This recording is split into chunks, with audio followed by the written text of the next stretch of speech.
chiquita.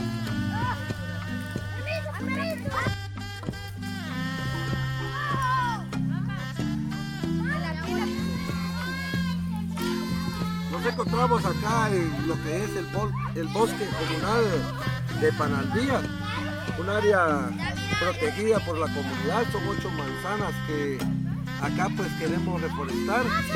Hoy los niños de la escuela oficial rural mixta de acá de Panaldía pues están acompañándonos en esta reforestación que se está realizando.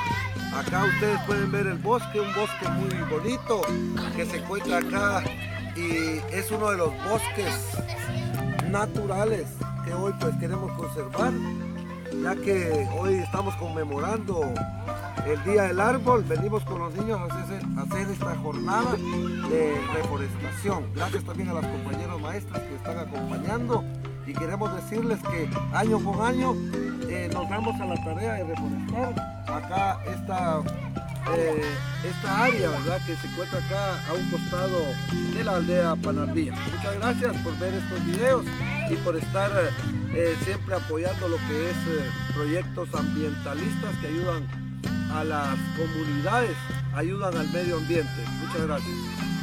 Pero bien,